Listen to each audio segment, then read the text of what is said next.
नमस्कार मेरे प्यारे दोस्तों, मैं पीके मिश्रा आपके अपने चैनल RWP एकेडमी में आप सभी का तहे दिल से स्वागत करता हूं। हड़प्पा सभ्यता के हमारे एक नए चैप्टर के साथ हम आगे बढ़े थे। धर्मकालीन हड़प्पा कालीन धर्म। तो हड़प्पा कालीन धर्म में हमने धर्म का क्रियात्मक पक्ष और इसके बाद जो था एक धर्म का सैद्धांतिक पक्ष या फिर उसे ही दार्शनिक पक्ष वो हमने बता दिया था। धर्म का क्रियात्मक पक्ष में भी हमने काफ़ी कुछ बता ही दिया है। यहाँ तक मैंने बताया था कि जो देवियों के रूप होते हैं वो 3 प्रकार के होते हैं: सौम्य रूप, रौद्र रूप और काम रूप। ठीक है।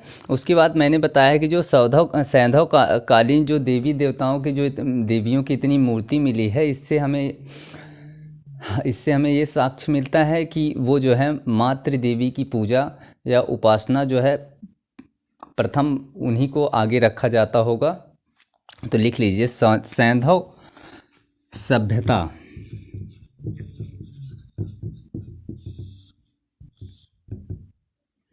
सभ्यता के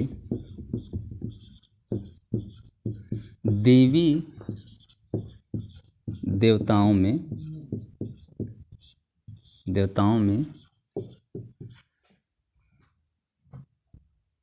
सबसे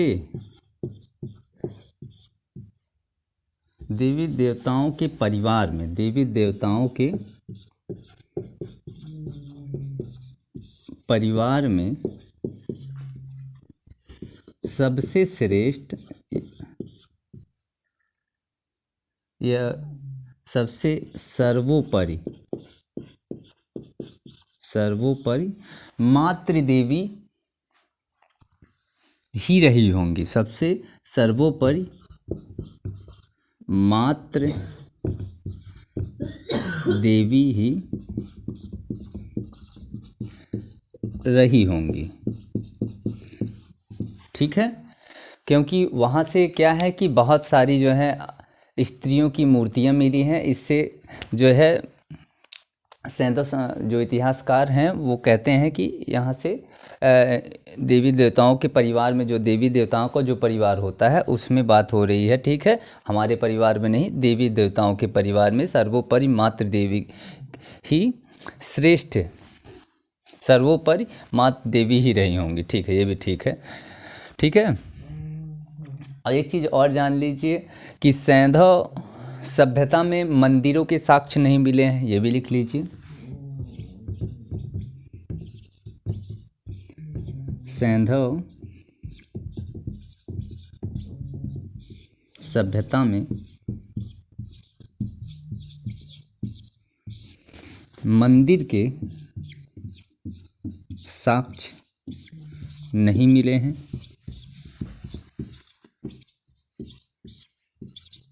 ठीक है। देवी देवताओं की मूर्तियाँ मिली हैं, लेकिन क्या है, मंदिर नहीं मिला है। ठीक है।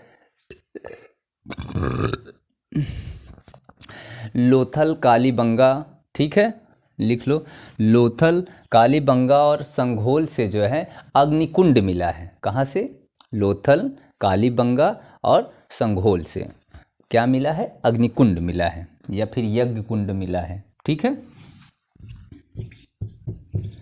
लोथल, कालीबंगा और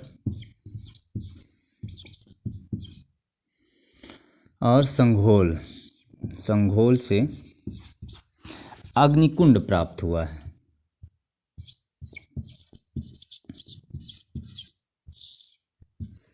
अग्निकुंड प्राप्त हुआ है।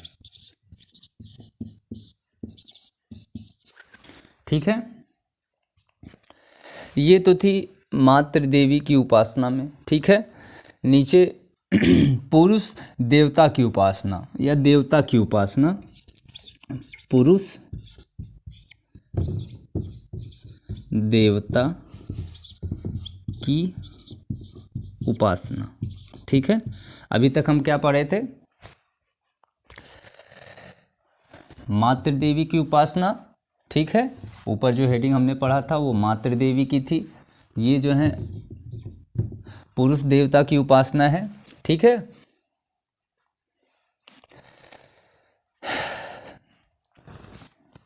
मोहनजोदड़ो से मैके को एक मोहर पे जो है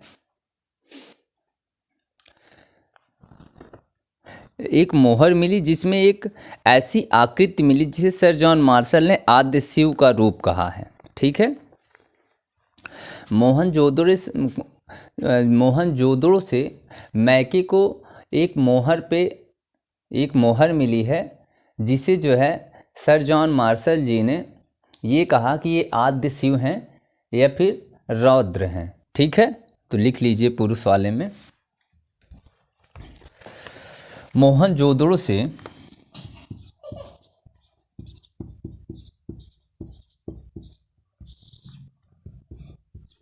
दृश्य से मैके को एक मोहर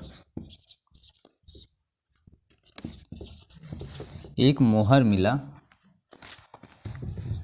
जिसे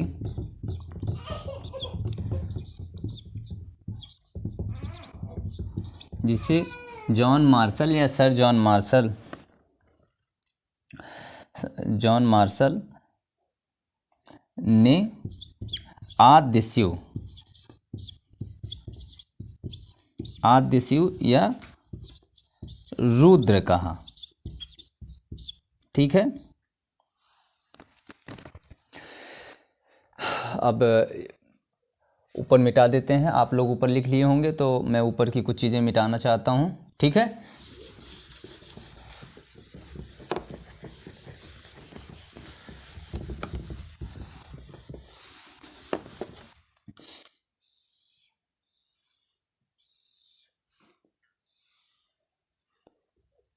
ठीक है। पहले जो मोहर हुआ करते थे ऐसे चौकोर हुआ करते थे, चतुर्भुज आकृति में हुआ करते थे। जो हड़प्पा कालीन, अगर कोई आपसे पूछे कि जो हड़प्पा कालीन मोहरें मिली हैं वो किस आकृति की हैं, तो बता देना चतुर्भुजी आकृति की थी। चारों भुजाएं क्या थी उनकी, बराबर थी। ठीक है। पहली चीज़ तो जो हुआ करती थी 2.8 सेंटीमीटर, ये सभी 2.8 सेंटीमीटर, ये भी 2.8 सेंटीमीटर, ये भी और 2.8 सेंटीमीटर। अब समझ लो ये होगी आज 2.8 सेंटीमीटर, तो ये भी वाली होगी, और ये अगर दो है तो ये भी वाली होगी। ठीक है। दोनों क्या होंगी, आमने सामने की भुजा बराबर होंगी। ठीक है। तो पहली चीज़ जान जाओ कि ये जो अगर आपसे पूछे तो 2.8 गुणते 2.8 सेंटीमीटर जो है इसकी लंबाई हुआ करती थी। ठीक है। जो मोहर होती थी उसकी लंबाई कितनी होती थी, 2.8 गुणते 2.8। ठीक है। इसे मिटा देते हैं अंदर की चीज़ें अब। तो इसमें क्या हुआ है कि एक सर मिला है, इसमें एक और सर लगा है, इसमें एक और सर लगा है। ठीक है। ठीक। और ये जो है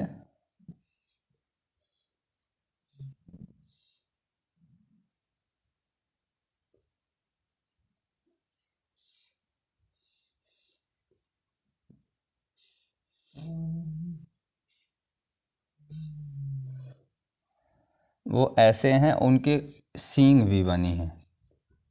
ठीक है। उन्हें क्या बनी है, सींग बनी है, और इनका जो ये बैठे हैं वो एकदम पूजा पाठ वाले उसमें बैठे हैं। ठीक है। और उनके जो दाहिनी तरफ यहाँ पे जो है हाथी और हाथी के साथ जो है चीता। ठीक है। इस तरफ बना है।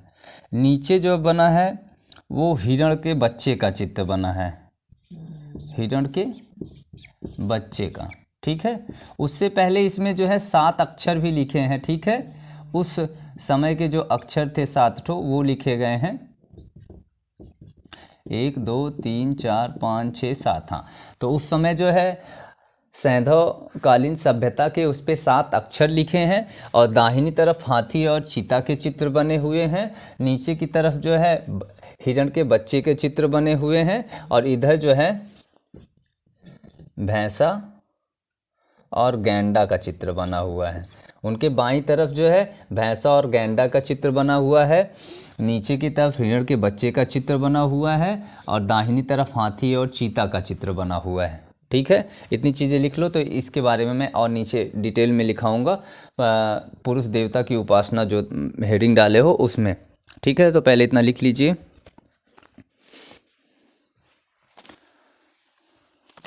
तो मिटा रहे हैं हम, आगे आगे चल रहे हैं अब।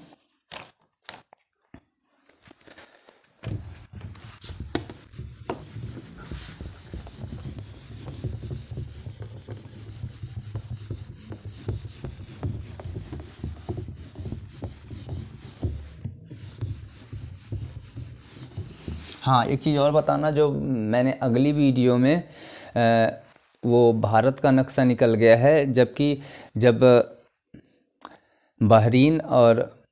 बहरीन से पहले वो पूरे विश्व का नक्शा बन रहा था, तो मुंह से भारत का नक्शा निकल गया। भारत का नक्शा बस उतना ही था जहाँ पे मैंने हड़प्पा सभ्यता बताया है, उत्तर प्रदेश का आलिमगीरपुर से जो उनका व्यापार स्टार्ट होता था, और वो पूरे फिर उसके बाद जो है बलूचिस्तान, अफ़गानिस्तान, ईरान, इराक या फिर उसी को मेसोपोटामिया, ठीक है, नीचे मिस्र, ओमान, ओमान के बहरीन भी था, ठीक है, दिलमुन, मगन भी एक शब्द आया है, मगन का भी आया है, दिलमुन का भी आया है, बहरीन का भी आया है, ओमान का भी आया है, मिस्र का। तो वो चीज़ें आप कंफ्यूज मत होइएगा, वो सिर्फ मुंह से निकल गया है, वो विश्व के नक्शे पे था, वो आप समझ रहे होंगे। मैंने पहले ही बता दिया था, ये यहाँ से भारत मैंने बना दिया था, उसके बाद मैंने अगला किया है, तो आप समझ लीजिए।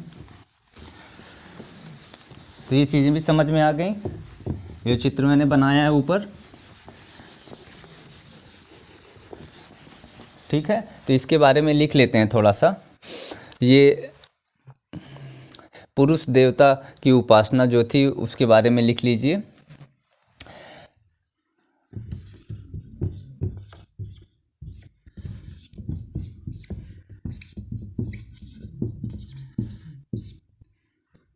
मोहर की लंबाई चौड़ाई जो कितनी थी, 2.8 गुणते 2.8 सेंटीमीटर, ठीक है। मोहर की, अगर कोई आपसे पूछ दे कि ये बताइए हड़प्पा कालीन की जो मोहरें हैं उसकी लंबाई और चौड़ाई कितनी है, तो 2.8 गुणते 2.8 सेंटीमीटर उसकी जो है लंबाई और लंबाई 2.8 है और चौड़ाई भी 2.8 है, ठीक है। पूरा जब कोई पूछे तब आप गणित के फार्मूले से इसे निकाल लीजिएगा, ठीक है। एक चीज़ हो गई। उस मोहर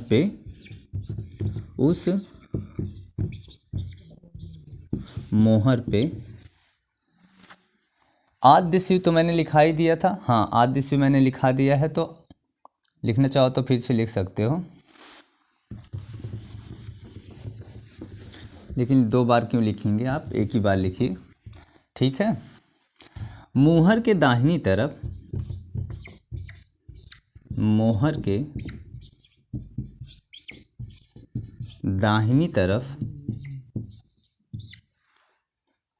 दाहिनी तरफ हाथी और चीता का चित्र अंकित है, हाथी और चीता का चित्र अंकित है। मोहर के बाईं तरफ, मोहर के बाईं तरफ भैंसा और गैंडे का चित्र अंकित है, भैंसा और गैंडा, गैंडा का चित्र अंकित है। मोहर के निचले हिस्से पर मोहर के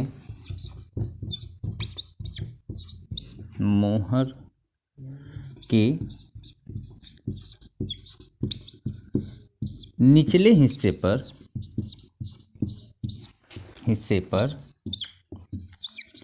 हिरन के बच्चे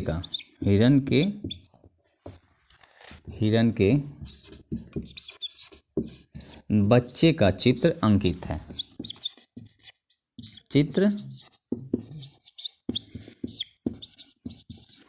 है। ठीक है, ये आपको समझ में आ ही गया होगा कि ऐसा मोहर था। ठीक है, उसमें ऐसे ऐसे चित्र बना हुआ था। ठीक है, तो ये आपने इतना लिख लिया।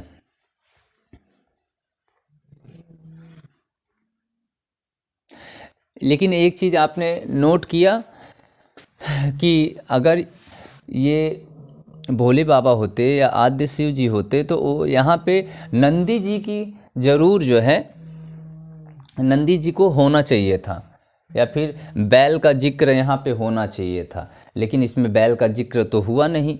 तो इतिहासकारों ने इस पे फिर टिप्पणी उठाई कि नहीं भाई, ये जो है समझ में बात आई नहीं, क्योंकि अगर भोले बाबा होते तो नंदी महाराज भी साथ में ज़रूर होते। ठीक है, तो इसे इतिहासकारों ने इसीलिए इसे खंडित कर दिया कि नहीं भाई, ये आद्य शिव। लेकिन मार्शल जी ने ये कहा है। ठीक है, लेकिन बाद के जो इतिहासकार हुए, मतलब लिखना चाहो तो लिख लो नवीन शोध। ठीक है, नवीन शोध मतलब जो नई शोध हुई है, नवीन शोध से क्या होता है। ठीक है,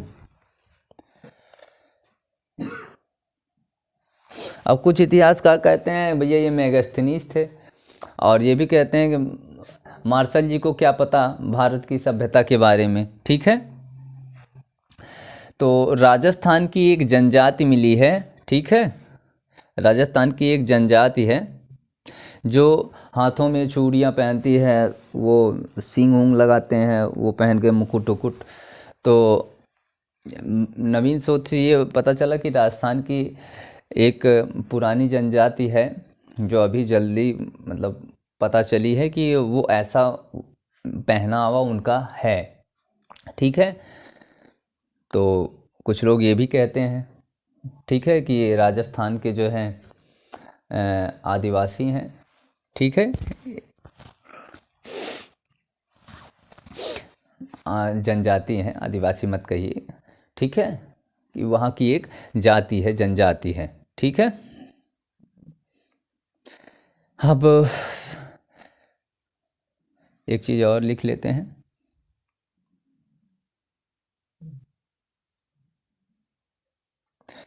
तो ये आद्य शिव ना होकर के नवीन शोध हटा देते हैं। नवीन शोध में बस यही जान लीजिए कि नवीन शोध यही हुआ कि बहुत सारे लोग कहते हैं कि ये जो है राजस्थान की एक जनजात थी। ठीक है, नई शोध से हमें ये पता चला है।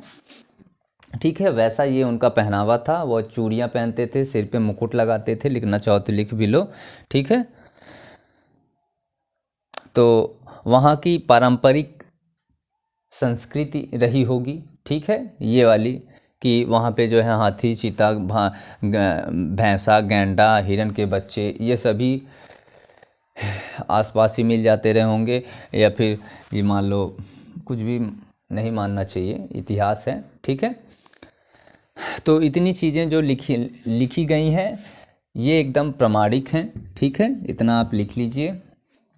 फिर हम चलते हैं कि उस समय जो है पूजा पाठ किसकी की जाती रही होगी। पूजा पाठ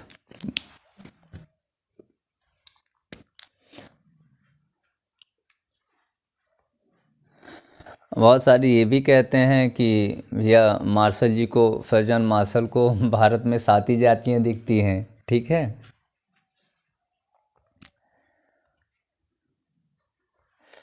लिखें, ऊपर से चलते हैं। ये चैप्टर ये वाला तो पूरा हो गया, अब पूजा पाठ से स्टार्ट करते हैं। ठीक है,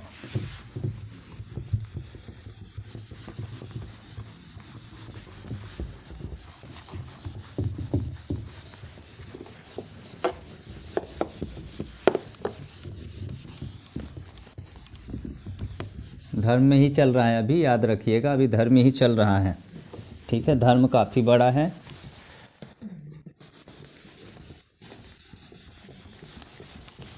अभी धर्म शायद और एक आध 2 दिन चल सकता है। ठीक है, तो लिख लीजिए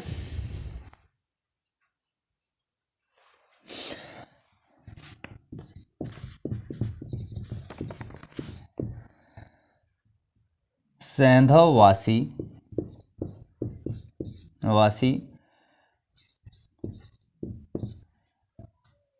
वृक्ष उपासक या फिर पूजा का साच। ठीक है, सैंधवकालीन लोग क्या करते थे, यहाँ पे मैं एक बना दे रहा हूँ।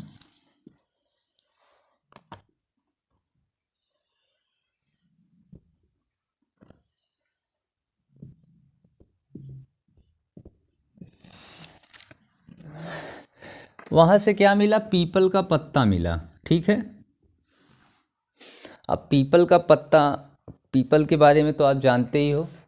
ठीक है, आपके गांव में, पूरे गांव में भी अगर एक भी पीपल का पेड़ है विशालकाय मुद्रा में, तो ये समझ लो कि आपके पूरे गांव को वो जिंदा रखेगा। ठीक है, वो 24 घंटे ऑक्सीजन देता है।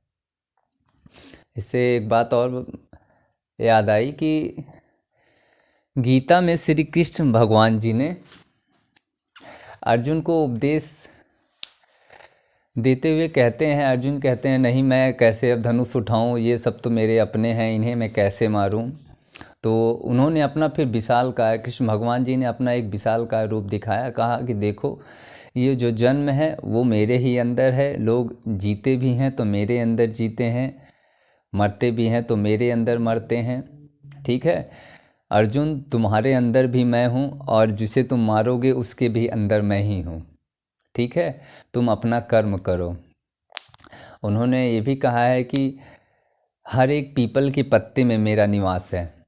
ठीक है, इसीलिए यहाँ गाँवों में पीपल के न पत्ते को, न लकड़ी को, न पौधों को, यहाँ तक कि कोई जलाता भी नहीं है गाँव में। ठीक है, तो वहाँ से जो है पीपल का जो है, पीपल के पत्तों की भी पूजा की जाती थी। लिख लीजिए, पीपल के पत्ते की पूजा की जाती थी या उपासना, पीपल के पत्ते की पूजा की जाती थी हड़प्पा सभ्यता से। ठीक है, हड़प्पा सभ्यता में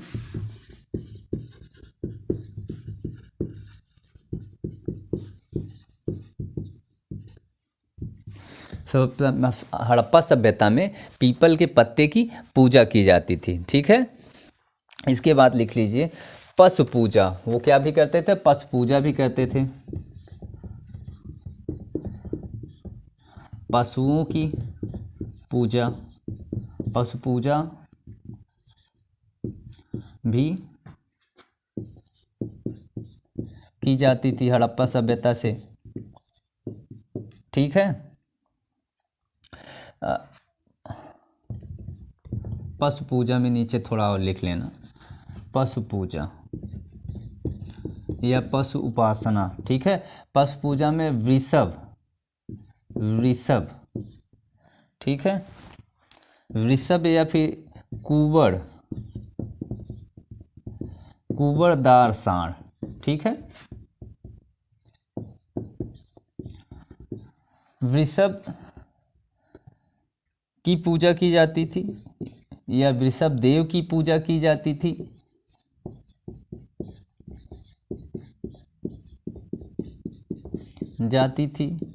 नाग देवता की भी पूजा की जाती थी।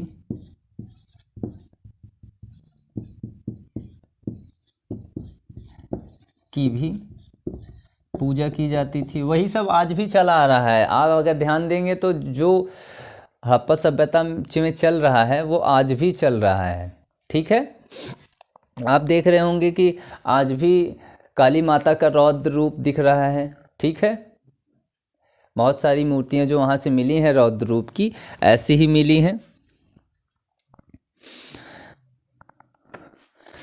डिस्कवरी ऑफ इंडिया में जवाहरलाल नेहरू जी कहते हैं कि हड़प्पा सभ्यता और वैदिक सभ्यता हमारे देश की सबसे बेहतर सभ्यता है। यह पूरे देशों में सबसे बेहतर सभ्यता है। कौन सी सभ्यता?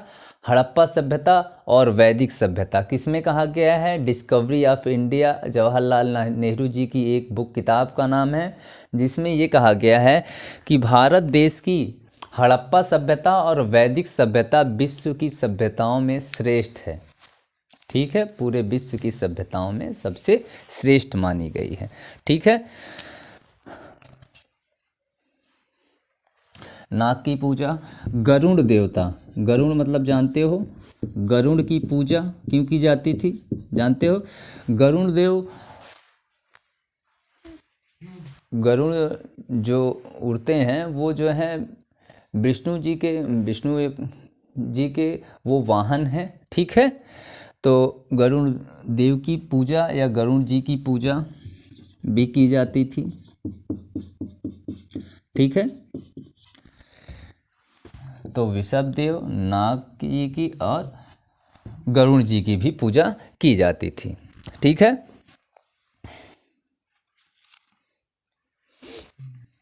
तो थोड़ी सी चीज़ें और जान लीजिए।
काफ़ी लोग तो समझे गए होंगे ये क्या है।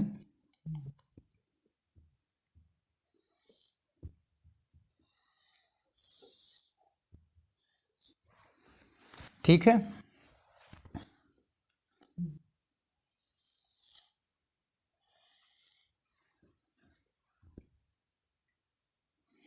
ठीक है।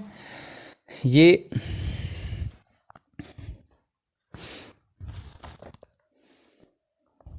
पहले इसके बारे में बता दिया जाए, इसके बाद फिर ये पूरा जो है ये शिवलिंग है। क्या है? शिवलिंग। ये क्या है? ये लिंग है। ठीक है। और ये क्या है? ये योनि है। ठीक है। इस समय जो है लिंग और योनि की भी पूजा की जाती थी। ठीक है।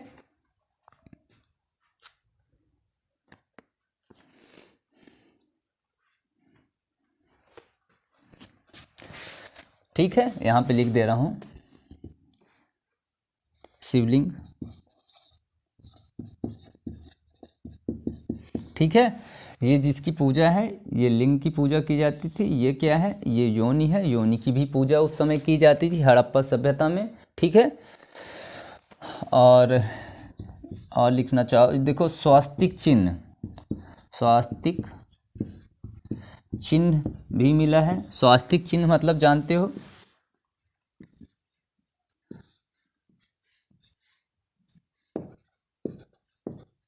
ऐसा निशान भी मिला है, स्वास्तिक चिन्ह। ठीक है। स्वास्तिक चिन्ह मिला है। यहां से पांचवा लिख लो। यहां से सूर्य देवता की उपासना या सूर्योपासना, सूर्य की क्या की जाती थी? उपासना की जाती थी। तथा जल पूजा का भी संकेत मिलता है, का भी संकेत मिलता है या फिर साक्ष्य मिलता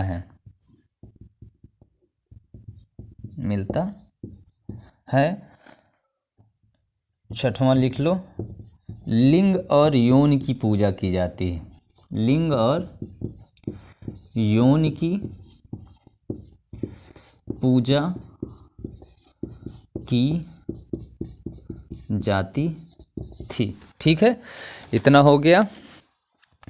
ठीक है, अब इसके बाद हमें पढ़ना है, चलिए इसके बाद बता देते, पहले आप इतना लिख लीजिए, उसके बाद हम आगे चलते हैं अंत्येष्टि संस्कार में।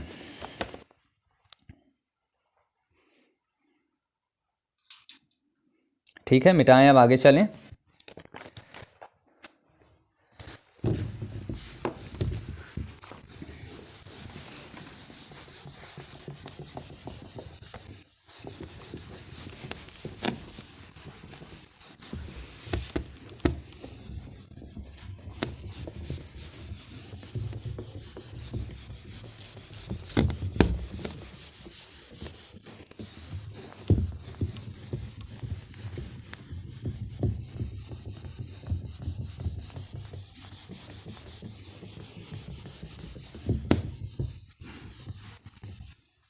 ठीक है, अगला हमारा टॉपिक है अंत्येष्टि। हड़प्पा सभ्यता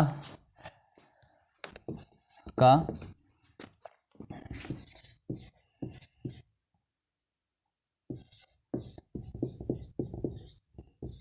अंत्येष्टि संस्कार। ठीक है, हड़प्पा सभ्यता का अंत्येष्टि संस्कार। ठीक है, हेडिंग डाल लेना ये, हड़प्पा सभ्यता का अंत्येष्टि संस्कार। तो हड़प्पा सभ्यता में अंत्येष्टि संस्कार जो है कैसे कितनी तरीके से होता था, वो 3 तरीकों से होता था। कितने तरीकों से?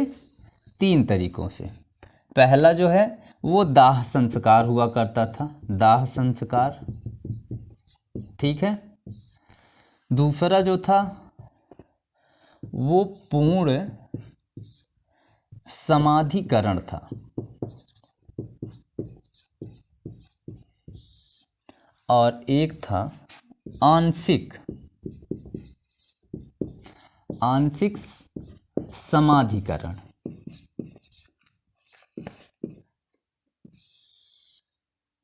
ठीक है, जब मृतक के शरीर को, ठीक है, आग में दाह कर दिया जाता था, आग के द्वारा मृतक के शरीर को जला दिया जाता था, तो उसे हम दाह संस्कार कहते थे। ठीक है, लिखना चाहो तो इसमें लिख लो, जब मृतक के शरीर को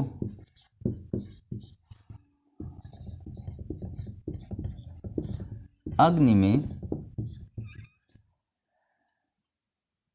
में जला दिया जाता था,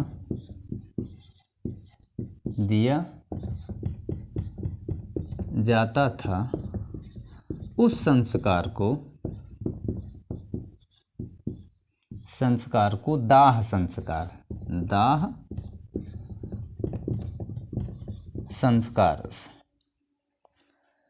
संस्कार कहते थे। ठीक है, दूसरा पूर्ण, ठीक है, पूर्ण दाह संस्कार, पूर्ण समाधि। जब मृतक के शरीर को, मृतक के पूरे शरीर को दफना दिया जाता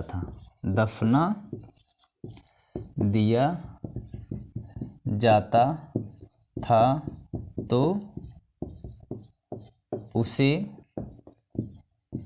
पूर्ण समाधिकरण कहते थे, समाधिकरण कहते थे। ठीक है, समाधिकरण। ठीक है, जैसे कि मुसलमानों में क्या होता है, ठीक है, वो क्या करते थे, मुसलमान क्या करते हैं, वो अपना संस्कार पूर्ण समाधिकरण से करते हैं। या फिर अगर हिंदुओं में देखा जाए तो कर्नाटक की एक बस्ती है लिंगायत संप्रदाय, ठीक है, लिख लो, उसके लिए बता दे रहा हूँ। लिंगायत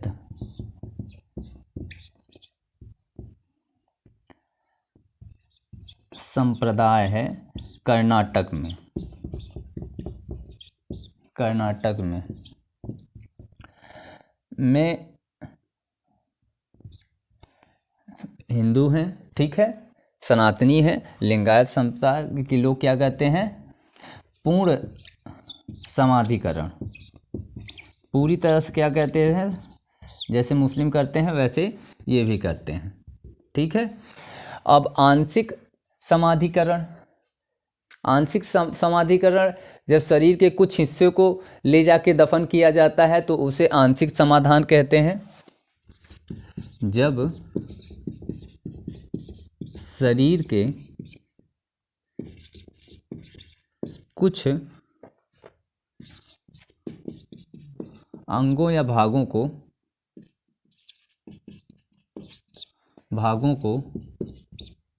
ले जाकर दफन किया जाता है तो इस संस्कार को दाह संस्कार कहते हैं, सॉरी, आंशिक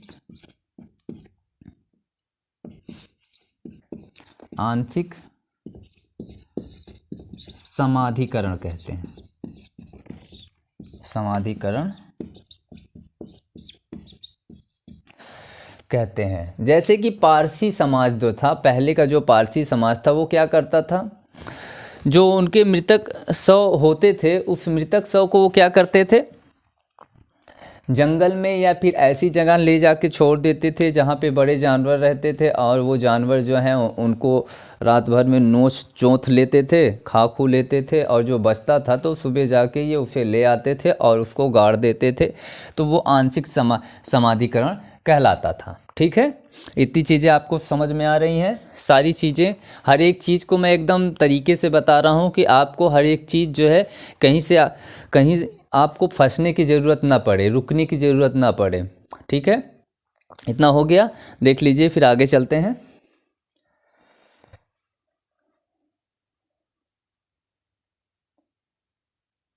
और ये जान जाइए जो कब्रिस्तान मिले हैं वो कहाँ से मिले हैं, हड़प्पा और मोहनजोदड़ो से। लिख लो थोड़ा सा, इसमें और लिख लो,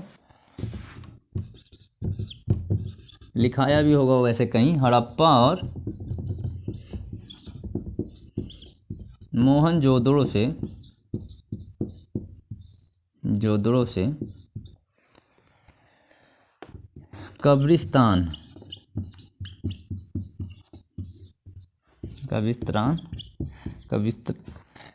कब्रिस्तान प्राप्त हुए हैं, ठीक है। ये हो गया। अब हम अगला चलते हैं, कला। ये धर्म जो मैं बता रहा था, कला एवं संस्कृति बता रहा था, तो संस्कृत की चीज़ें तो ये मैंने बता दी हैं। अब बचा है हमारा कला, ठीक है। तो कला जो है, कला दो प्रकार का होता है, एक ललित कला होता है, एक उपयोगी कला होता है।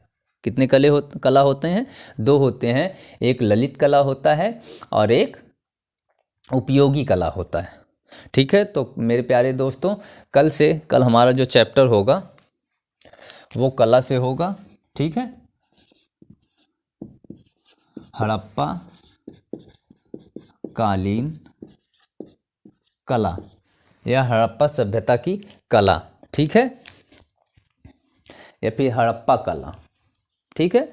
तो मेरे प्यारे दोस्तों, आज के लिए धन्यवाद। कल फिर मैं मिलता हूँ इसी समय, तब तक के लिए धन्यवाद आप लोगों के लिए, और मेरी वीडियो को लाइक सब्सक्राइब शेयर करने के लिए धन्यवाद।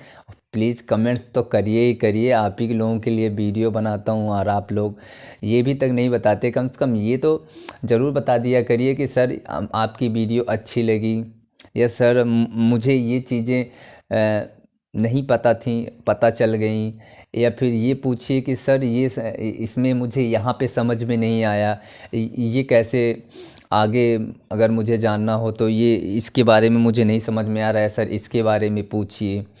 तो ऐसे आप करेंगे तो मुझे भी अच्छा लगेगा और आपको जानकारी मिलती रहेगी। तो ठीक है मेरे प्यारे दोस्तों, धन्यवाद।